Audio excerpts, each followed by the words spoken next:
I'm going to introduce Agnès and Guy, who have been dedicated students of the Urantia book since the year 2000 and have been working with diligence and diligence to live and share its incomparable teachings and demonstrate this in their daily lives. They lead a life to serve their fellows in all spheres of activity, family, consultations, courses, workshops, webinars, conferences, etc. And the topic of their presentation is the two sides of spiritual progress. So with that, I yield the floor to Guy and Agnès. Thank you. Thank you, Gabriel. Well, as our brother André said, we were dealing with uncertainty, so why don't we go back within, and we're going to take a couple of minutes to breathe in and breathe out, and to find peace within, and to commune with our beloved thought adjuster. And Agnès will take us out with a little prayer, and then we'll start the presentation. Well, thank you, God, for this beautiful opportunity of gathering together from all parts of the world in your name, and being able to share together. And sharing means growing together. And well, through all these exchanges and sharings, our souls in 24 hours are going to be full of you and full of new options, new ideas, new thoughts of how to love you more and love our brothers and sisters and serve them better. So thank you for each of you who are being there and making efforts, getting up early or going to sleep late. I don't know how it's in your countries at the moment, but thank you for all those beautiful efforts to come together. And may everything that has been shared up to now and what is upcoming as well be blessed by you, God. Amen. Amen. Well, thank you for being here with us. And as Agnès just pointed out, for the one that woke up really early, like James at 3 o'clock in the morning, thank you for being here. And for people all around the planet. You know, just to go back to what Olga was saying, she talked lengthily about happiness. And the Melchizedek tells us that we don't know much about happiness, because for us on the earthly realm, we think happiness has to do with something that is outside of us, having a beautiful home and having a beautiful car and traveling and all these things that it can bring a certain type of joy or happiness, but we know that the Revelator is telling us that the highest happiness is indissolubly linked with spiritual progress, and that's what we want to talk to you about. And obviously, if we are on that path and we are engaged in that spiritual progress, we will have happiness, and that happiness is really conducive to our ministry and to our service to others. It's contagious. So our presentation is on spiritual progress, and there's two sides of spiritual progress. So have you ever wondered why they talk to us about religious growth and spiritual growth? How come they're not the same? And why are they both important? And how are they different and complementary? And how are they, when combined, enhancing this inner joy and inner peace and keeping our faith alive and vibrant? So that's what we want to talk to you about today. And well, you might have been with us in webinar together. Our way is to do it interactive and asking questions, because we greatly benefit from the union of souls, and we all have access to these amazing teaching, and each of us are unique and have a different perspective on these elements, and it's by pooling these perspectives that our own perspective is enhanced, and we can live these teaching in a much better way. So I would have a first question. What it is, how are they different? What is religious growth for you? And we'll start with this one. And how is it different from spiritual growth? So, yeah, I will say something. Hi, David. Yeah.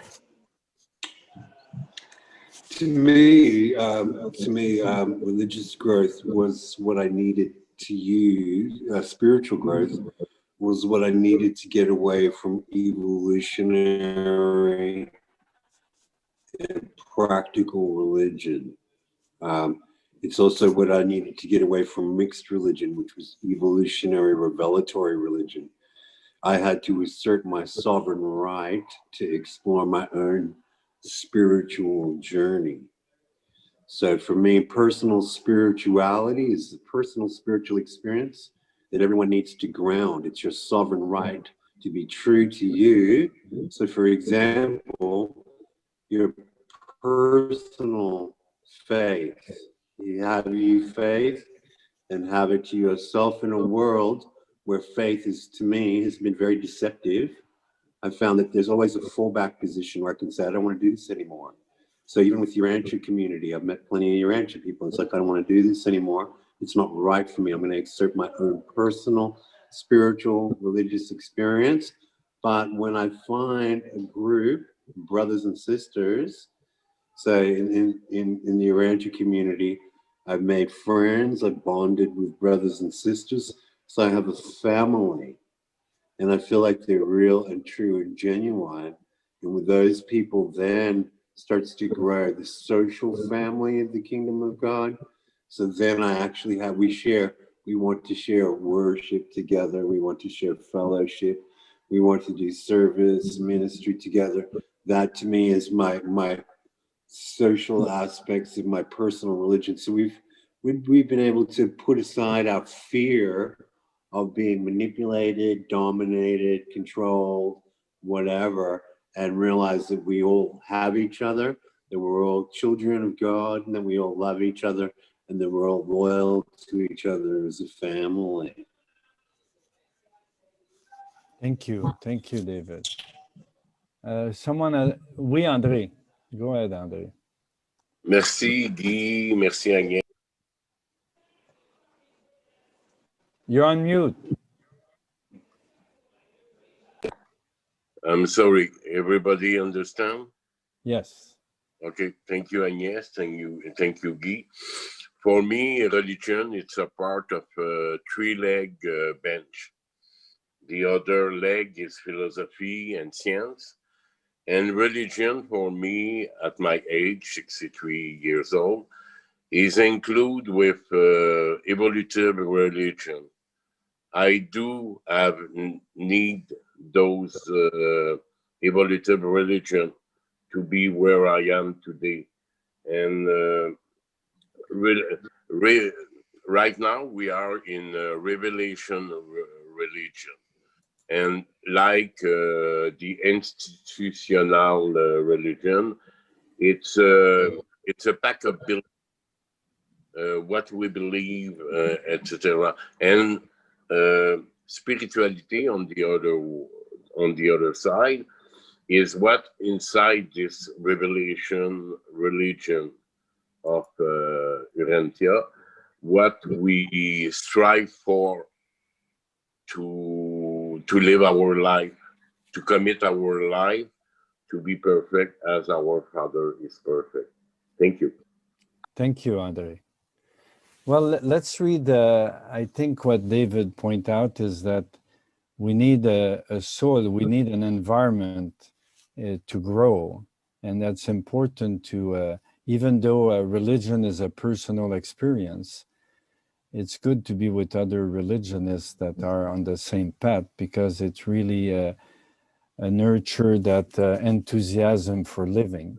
So let's read the first quote and see what's religious growth. Agnès, you want to read it when it's going to appear?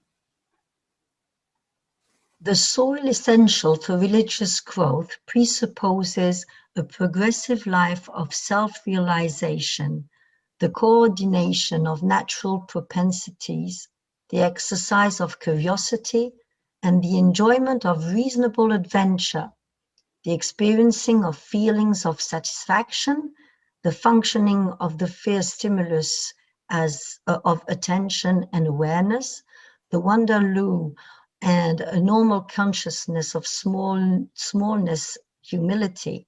Growth is also predicated on the discovery of selfhood accompanied by self-criticism, conscience.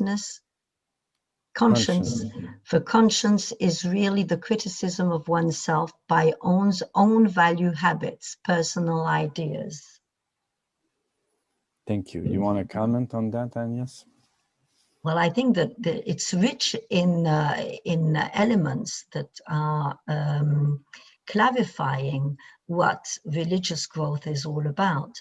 And a little bit what André shared before, it is all those paths that I went through. It can be dogmatic religion or whatever that brings me closer to getting closer to God. And so, but when we read this part, we see that we are asked to do things. We are asked to observe ourselves. We are asked to be actors and to change things within our attitudes, which are not in alignment with progressing to God, towards God. So it's interesting to see that we are invited to appreciate ourselves. Well, they use the self-criticism. Criticism can have a very negative connotation. I prefer a sincere self-evaluation or sincere self-appreciation of what we do and the impact it has on other people, because we measure our closeness to God to the reactions of the people we are interacting with. So for me, it gives, well, that is a little bit that I'm sharing with you, and I'm going to go back to you and asking, how do you consider the elements which are proposed in this quote on your personal path to God? So yes, somebody feels like sharing on this, on that Maybe personal observation. Maybe Agnès, just before you someone answer the question, in the book they say the work is important, the self is not.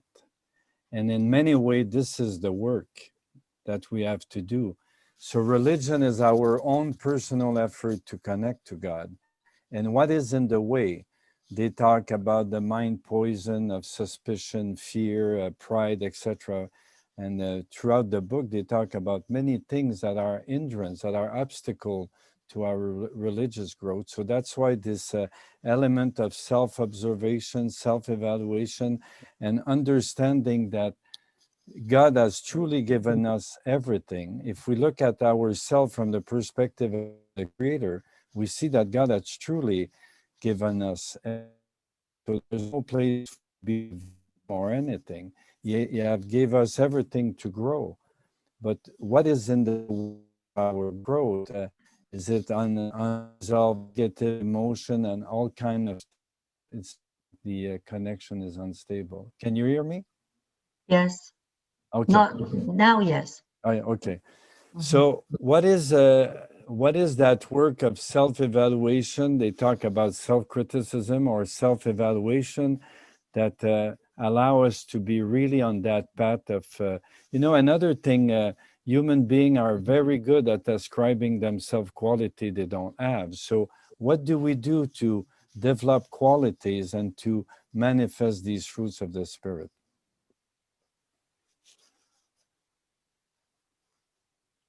Yes, James? Go ahead, James. Well, I think that I have to talk quietly because everybody's asleep. I'm sorry. I think that it was listed in the quote that was read, and that is a natural state of humility. And when we are humble and we come from a place of smallness, then we can more easily discern what it is that we need to grow into. I struggled recently with a real big revelation that I possessed something that was really negative. And I'm 56 years old, and I've been reading the Urantia book for 35 years. And I was so blinded to my own pride. It was ridiculous. And it wasn't until I adopted this mentality of smallness and a willingness to transform that, truly transform that out of my life, that I was able to see it. And I say that with all humility. That's good. Thank you, James. I'm so proud I got rid of my pride. Yeah, that's good. Okay. How about anybody have dealt with fear and the fear? There's so many fears. Oui, André. T'as mis la main levée, André? Okay. Merci, Guy. Agnès, you talk about self-evaluation. Yeah. Sorry. You talk about self-evaluation or self-observation instead of what is negative is self-criticism.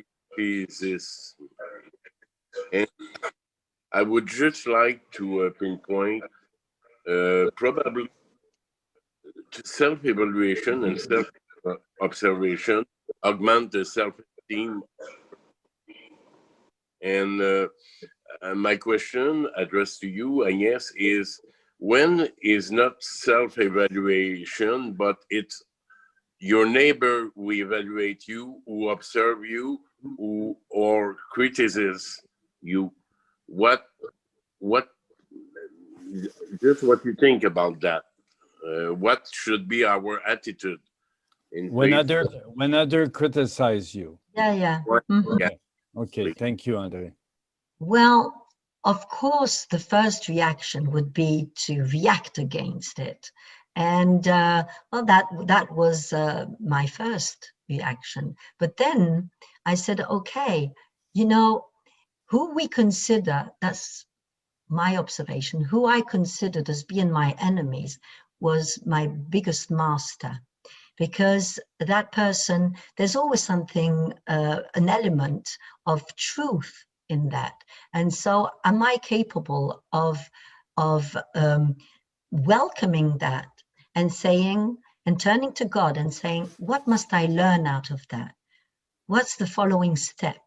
What is the following liberation? Because our true state of being is joy, it's peace, it's all those states. It's not an emotion, it's something that is me, that is consistent, that is real in me, with its reality in me. And so when we're talking about those obstacles, pride and so on, it can have a quick, I'm happy about it, I feel proud and this, but it's not that internal joy, that state of joy that I can connect to. So when something like that appears in my life, I say, okay, that person is giving me a key to investigate within me what is still a further obstacle on that path of realization, on that path of joy and that satisfaction, but a satisfaction which is gained by progressing and getting closer to God. So it takes time, but it is really, I welcome it now, and I know that it's going to help me to improve. Thank you, Agnès. There's another side to that. When you criticize someone, someone in our study group on Sunday said, when you spot it, you got it. We thought it was really good. So if you have the tendency to criticize something in someone else, it's good to do that self-evaluation and see. For example, if you're full of pride and someone is prideful in front of you, it might really tease you, or it might might make you react, but it's something, usually a lot of time, it's something that is within as well. You know, in the paper 108, it says that the adjuster doesn't, cannot do anything about our emotion of joy and sorrow. It's our task to come to a place where we're equanimous, and then he can work with us. So all these things, you know, we might think that the adjuster will resolve that for us. Oh, you know, I have fear, I have pride, or I'm full of suspicion, or I don't trust, and things like that. This is our work. But if we engage in that, our work, the thought adjuster will help us with that. You know, we're going to read another Oh, paragraph. wait, Guy, because Avika wanted Oh, to. okay. And then after, we're going to read another paragraph connected to religious growth. What me really helps in the process of growth is I realized God wants to share himself with us totally, and I must share myself totally. Even all the parts of me, not only the lightening parts of myself, but just the parts I'm struggling with, I'm angry, the animal parts of me that I want to grow, I must bring them to them too. Then I can really connect and find the change inside happening. When I keep that part away from my daily acting life and not want to look at it and sit with it and feel it, why I'm so angry or why I'm so hurt or why I'm that, and not share it with God, is not able to transform. Dus I embrace my, what we call in this society, negative feelings. I embrace them. And they are signals for me that there is the space I need to go for growth. They're not for a reason there in my life. And how can I transform it if I not want to sit with it and live and look at it and share with God? Thank you. Thank you, Avika. Well, yeah, that's a big part of the work, is the work we have to do on ourselves in order to free ourselves. And, you know, when you look at in paper 101, section 6, they talk about the faith, progressive religious experience, and faith liberates us at 7 levels. First from material fetter, then from intellectual bondage, then from spiritual blindness. So as James pointed out earlier, there's an element of liberation, and when you're free from that, then you feel feels. We touch on that inner happiness and inner joy that Agnès was talking about. Okay, David.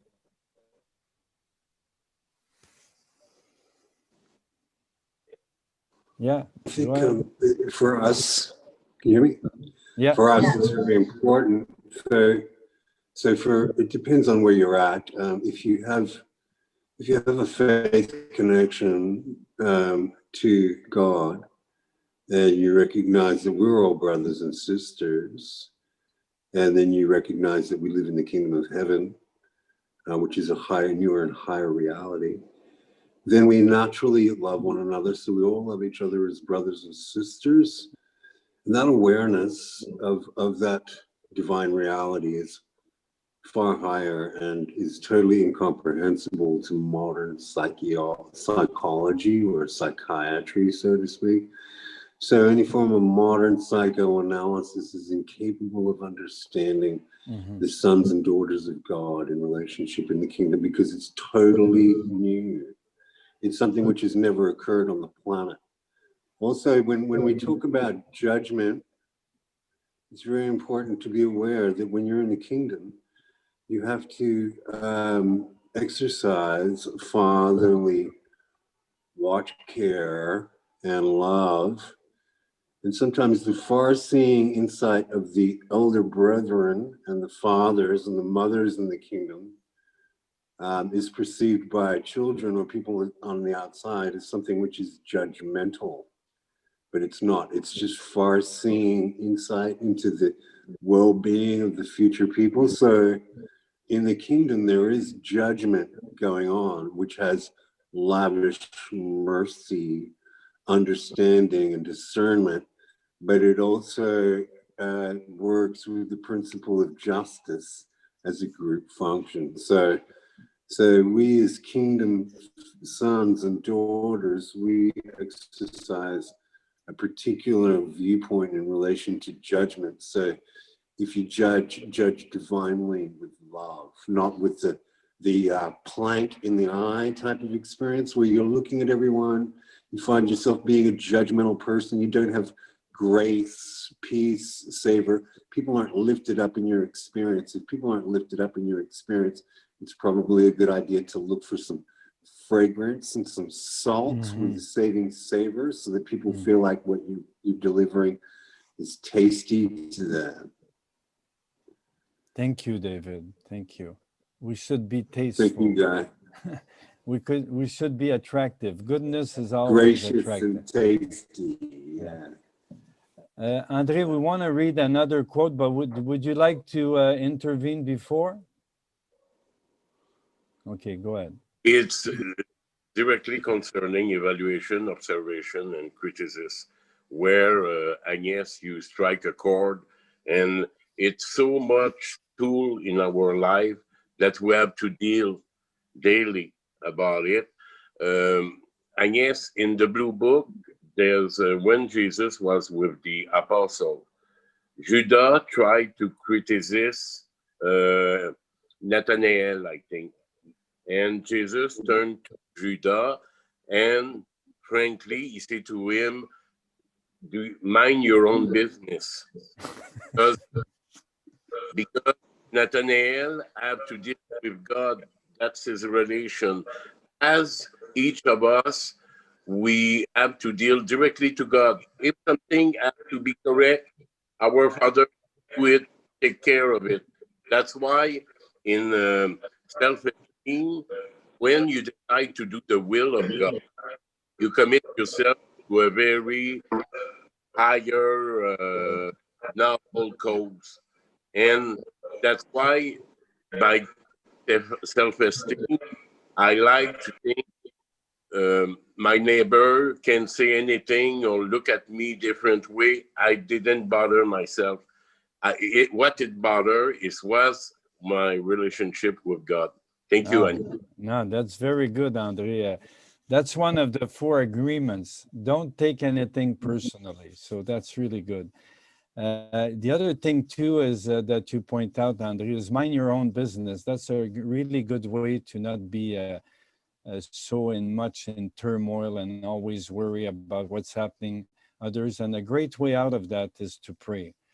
You know, in the paper 91 say, if you have a tendency to criticize someone, pray for them. Pray for them daily and you'll see it will change.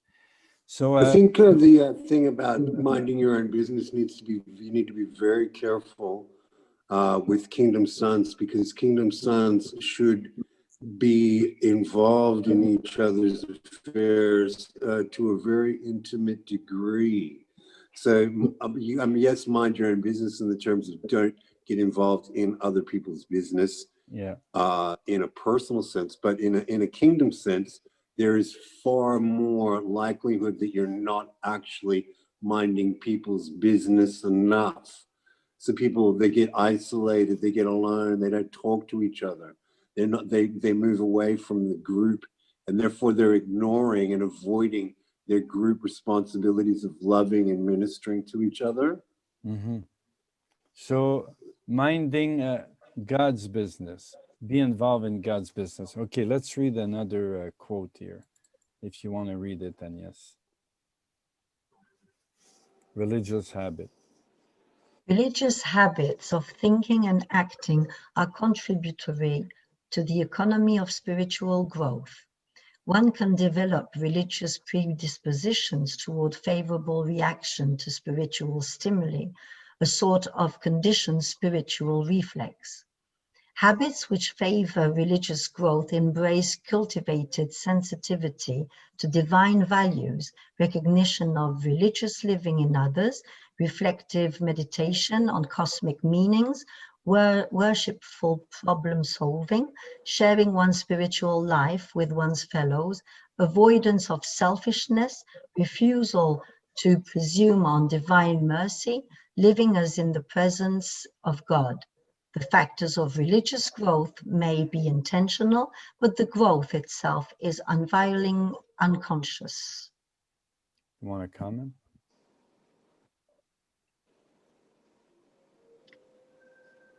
Well, as they say, we need to create new habits, and it's not natural to us, but it is our part of the job. It's what we are meant to do. And so I very much like, they're giving us a kind of menu of what we are supposed to increase in our lives. It is cultivating sensitivity to define values. Well, values of goodness, beauty, truth, unconditional love, etc. Well, that has an influence, of course. As they said before, we have a frame of values, but which are maybe identified to our material life. But when we're turning to God and trying to reach out for God, well, those references are not the same. We can't function the same way, because the material life has its own values and the spiritual life has another range of values. And so we are shifting from some values to other higher values, but all that is an internal work, and it is us who decide to act in different ways and to feed what we feel we want to augment, to encourage, and to see increasing in our own lives. So we've got a lot to do, a lot to do. Mm-hmm. Any comments?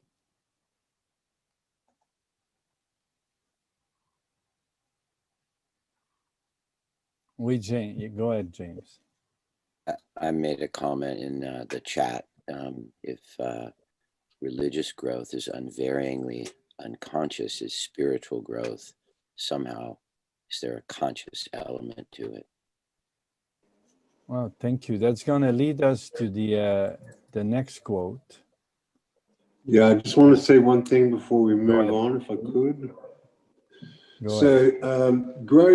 Growth is unconscious. In the kingdom, our job is not to do character building. Character growth happens by itself. When we're kingdom sons, our attitude is always one attitude, and that is be you perfect. So you acknowledge that you have a perfection spirit in you, which you do, and you live in the grace, the peace, and the beauty, the truth, and the love of the kingdom of heaven. The idea that you do self-analysis, psychoanalysis, is not a valid reality response for the kingdom of heaven people. So, for example, you never objectify anyone. You always talk to someone in relation to interpersonal experiences of growing together or working together.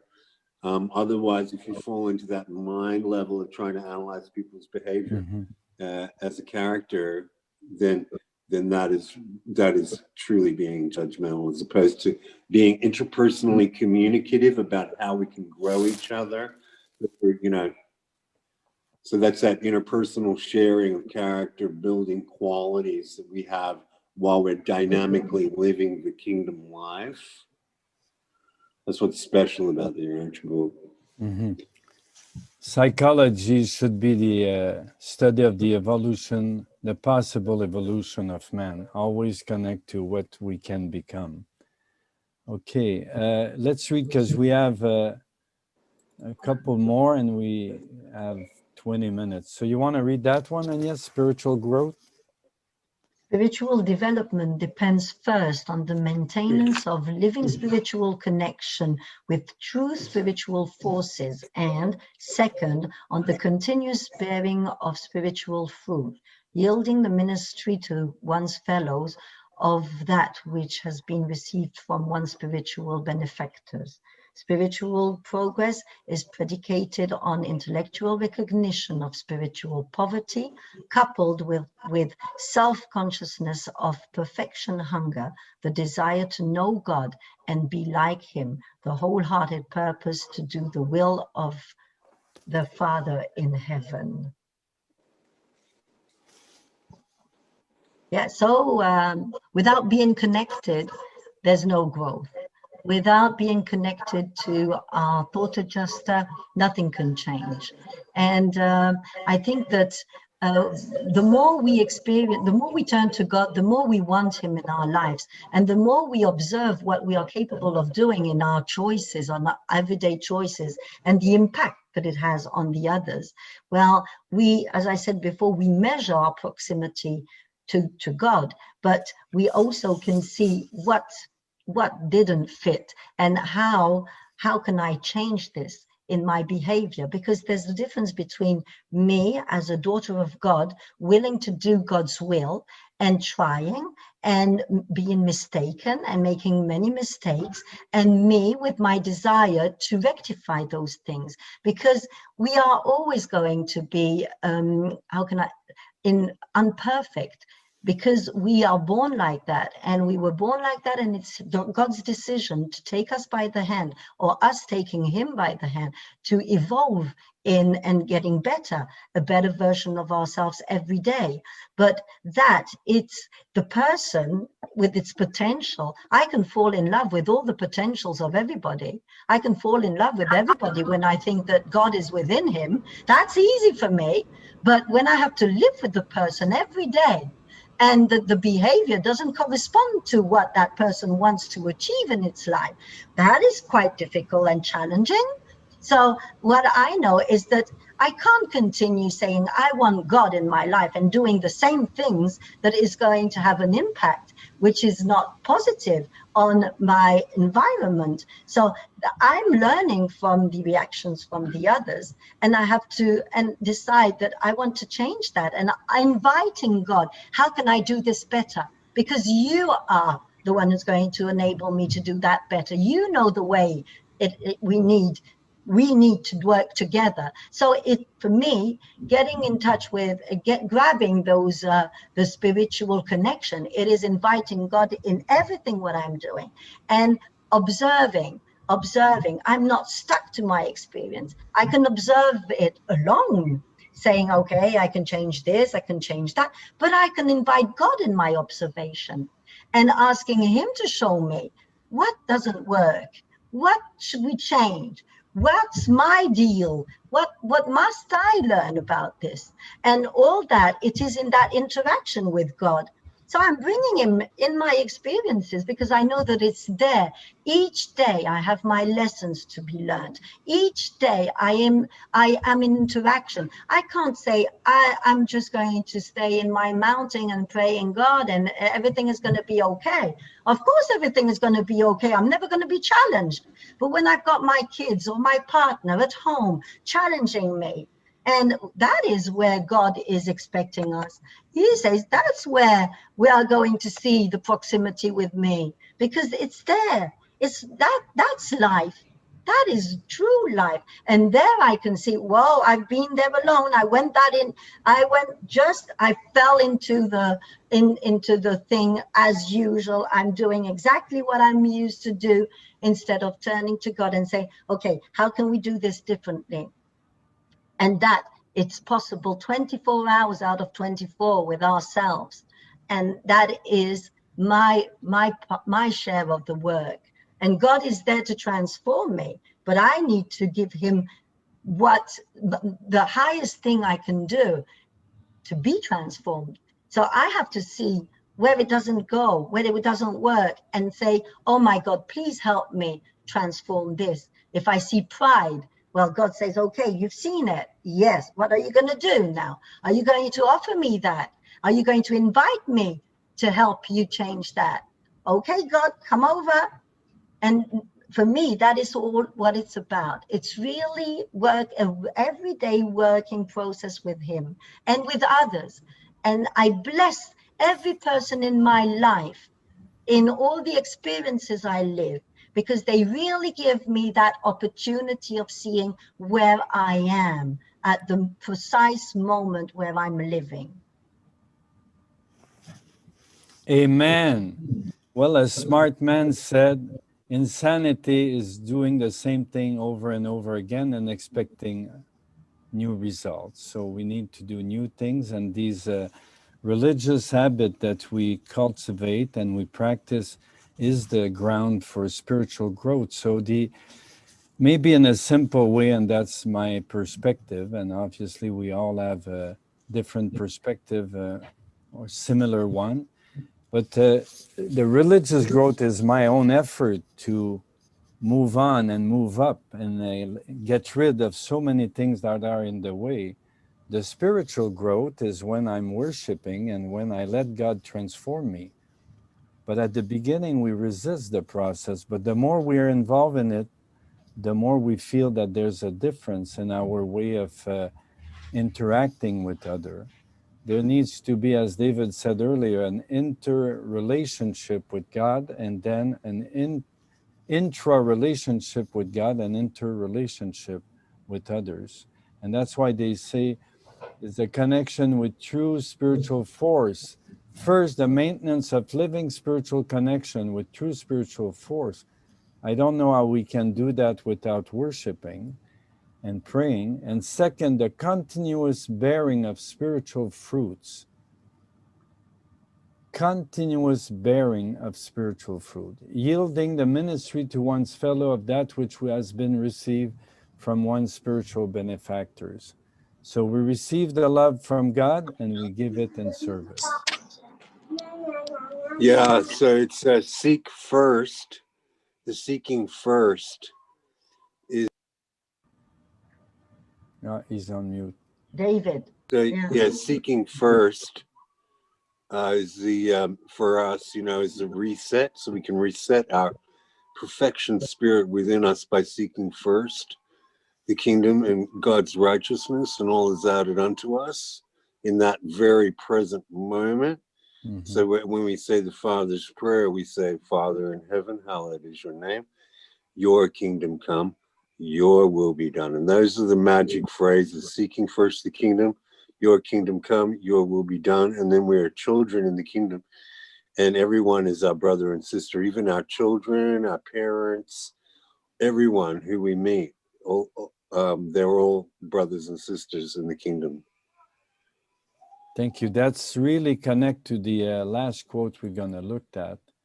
You want to read it, Agnès? Spirituality. Spirituality becomes at once the indicator of one's nearness to God and the measure of one's unself usefulness to fellow beings. Spirituality enhances the ability to discover beauty in things, recognize truth in meanings, and discover goodness in values.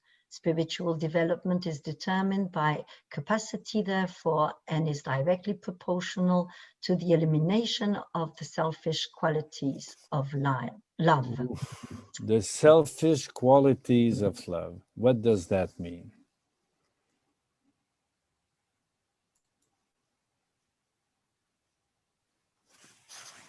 So loving each other as ourselves is loving another person's well-being.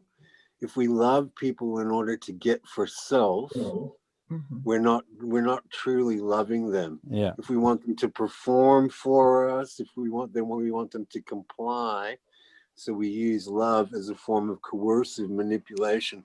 That's not true. Very, very good. Thank you, David. Seeing in that other an extension of yourself, in the sense that that person is also a child of God. So you can see them, if you see them as an extension of yourself as your child, and not as a child of God, or a brother or sister or a husband, and not a husband who is also a son of God, then the link isn't there. So even if someone doesn't recognize they're a son of God, we recognize it. Thank you. James? Yeah, David said it nicely. I would just add that there's a cosmic citizenship that comes with that unselfish form of love. We start to recognize we're part of a much bigger picture.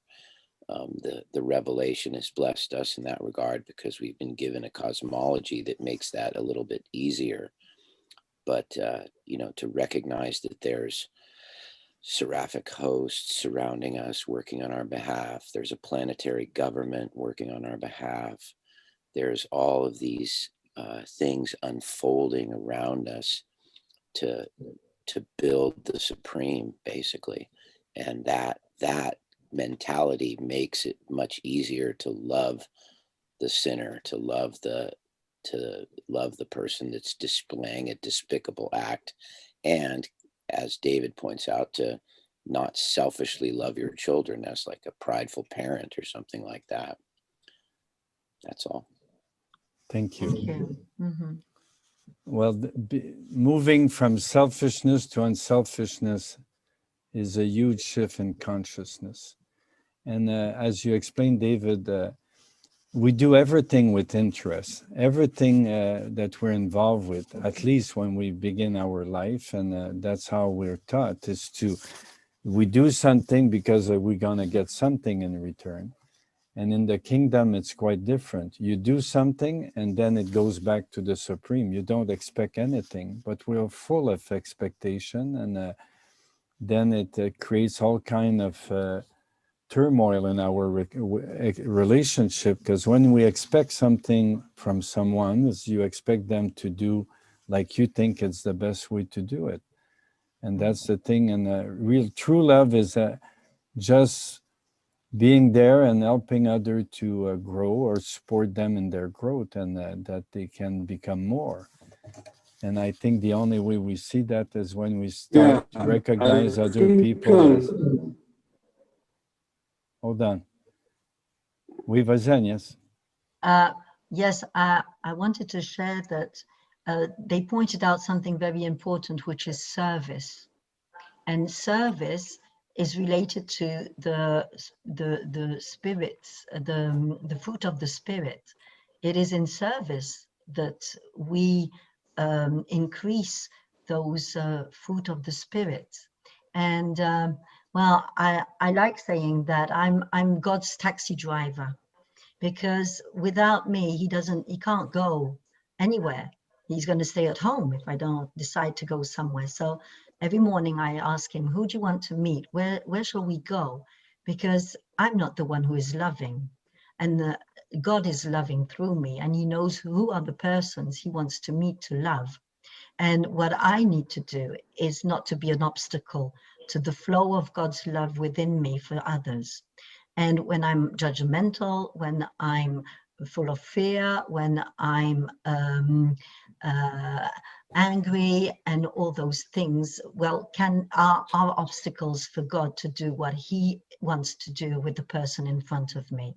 So the more I understand that, and the more I ask him to help me get free from those, because the growth of the fruits of the spirit within me, that is priceless.